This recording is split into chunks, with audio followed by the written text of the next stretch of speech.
Öncelikle belirtmemiz gerekir ki sosyal medya hile ve dolandırıcılar için gayet elverişli, uygun bir ortam. Bu ortamda dolandırıcılar ya sahte profillerin arkasında gizlenip vatandaşları kandırmayı amaçlıyorlar veya gerçek bir hesabı veya mesela benim arkadaşımı vesaire beni takip edenlerin hesaplarını çalıp bunlar üzerinden beni dolandırmayı amaçlıyorlar ve bu sosyal medyada bunun için gayet elverişli ve uygun bir platform oluşturuyor. Şimdi sosyal medyada en çok kullanılan dolandırıcılık yöntemlerinden bahsedelim istiyorsanız biraz. Çünkü bu da sorunuz arasındaydı. Bunların ilki iş ve yatırım dolandırıcılığı diye geçiyor. Bu yöntemde dolandırıcılar size bir iş veya yatırım için yani az parayla çok iş yapmanız için, çok para kazanmanız için bir vaatte bulunuyorlar, bir yatırım vaadinde bulunuyorlar ve bunun üzerinden sizin banka bilgilerinizi, kimlik bilgilerinizi almaya çalışıyorlar. İkincisi sahte ödül, çekiliş ve piyango dolandırıcılığı. Bu da çok sık karşılaştığımız bir yöntem. Sahte ödül vesaire bir mesaj geliyor size. Şunu kazandınız bu çekilişten. İşte bu çekilişteki hediyeyi almak isterseniz banka bilgilerinizi veriyorsunuz, hesap bilgilerinizi, TC kimlik şeyinizi falan veriyorsunuz. Bu da çok sık kullanılan bir yöntem. Benim çevremde de çok var bu tuzağa düşen ve benimle iletişime geçen. Yani herhangi bir sahte ödül kazandınız, bir çekilişi kazandınız diye işte mesaj geliyor. Bunun üzerinden işte bu ödülü almak isterseniz bizimle iletişime geçin. İşte banka bilginizi verin, TC kimlik bilginizi verin. Ondan sonra da uğraşıp duruyorlar. Üçüncüsü de abonelik tuzakları. O da şöyle gerçekleşiyor. Mesela ücretsiz bir aboneliğe diyorsunuz. Mesela bir deneme aboneliği var diyorlar. Bu deneme aboneliğine işte kaydolmak isterseniz diyorlar. İşte yine banka bilgilerini vesaire istiyor. Bu abonelik tuzakları da çok sık karşılaştığımız bir yöntem.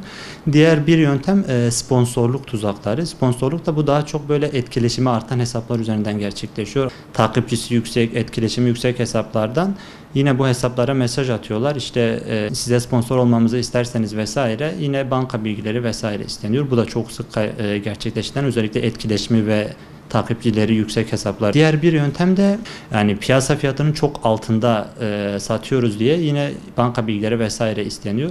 Bu da çok sık karşılaşılan bir yöntem. Yani normalde piyasa fiyatı o telefonun 10.000 lira ama bu sosyal medya üzerinden iletişime geçiyorlar. İşte biz 2.000'e satıyoruz vesaire. Bunun için yine kimlik bilgileri vesaire isteniyor. Bu da vatandaşların çok sık karşılaştığı ve düştüğü bir yöntem. Bir tuzak. Yani tuzak gerçekten tuzak. Diğer kimlik avı dolandırıcılığı. Bununla da çok sık karşılaşıyoruz. Bir link geliyor. Bu çok oluyor. Bir link geliyor. Vatandaş o linke tıkladığı gibi sosyal medya hesabı, hesap bilgileri hepsi tamamen ele geçirilmiş oluyor. Atıyorum diyor ki yine benim kardeşim de bu durumu yaşadı. Aile ve Sosyal Hizmetler Bakanlığı'ndan atıyorum 5.000 TL kazandım. Sen de kazanmak istiyorsan işte benimle iletişime geç vesaire bir link veriyor. Linke tıkladığın gibi bütün sosyal medya hesapların her şey, paroların, bilgilerin hepsi gidiyor yani. Bunlar çok sık kullanılan dolandırıcılık yöntemleri. Vatandaş bu tuzağa niye düşüyor? Çünkü işin ucunda ya bedava ürün oluyor ya daha piyasa fiyatından çok az daha düşük ürün oluyor. Vatandaş da yani bedava ürün diye giriyor ama ondan sonra ne ürün geliyor? Hesabınız da gitmiş oluyor. İndirim de gelmiyor, ürün de gelmiyor ve bunun üzerine sosyal medya hesaplarınız da gitmiş oluyor ve sizin hesabınız üzerinden bu sefer aynı yöntemlerle başkaları dolandırılmış oluyor. Bu dolandırıcılıklardan kaçınmak için ne yapmamız lazım? Şöyle yapacağız. Bize şüpheli gelen hiçbir siteye, bir arkadaşlık isteğine vesaire itibar etmeyeceğiz. Çünkü dolandırıcılık her zaman bir mesajla, bir istekle başlayabilir yani. İkincisi ise sosyal medyada bizi takip eden yabancılardan, bizi takip eden yabancı sayfalardan gelen mesajlara falan ihtiyatlı yaklaşacağız, temkinli yaklaşacağız. Bizden herhangi bir şey isterlerse, şunu kazandınız falan derlerse hiçbir şekilde dönmeyeceğiz. Bu da çok önemli bir konu. Diğer bir nokta da şu, iki faktörlü kimlik doğrulamasını aktif hale getireceğiz. Onu aktif hale getirince şöyle bir şey oluyor.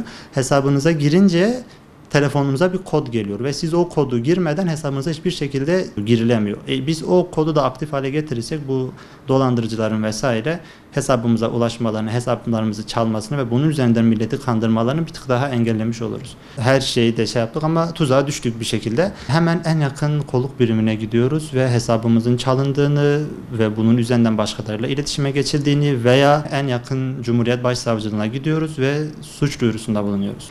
Bunun sorumlusu bir yerden sonra siz oluyorsunuz. Çünkü hesabınız çalınmış ve sizin adınız üzerinden başkaları dolandırılıyor ve siz bunun için herhangi bir şey yapmamış oluyorsunuz. Bunların bulunması da zor oluyor. Çünkü adamlar kendi hesapları üzerinden bu işlemi gerçekleştirmiyorlar. Genelde başka hesapları çalıyorlar ve bu hesaplar üzerinden bunu gerçekleştiriyorlar. Devletin de bu adamları ve arkasındaki güçleri bulması zor oluyor. Ama bulunca da gerekli cezai yaptırımlar uygulanıyor yani.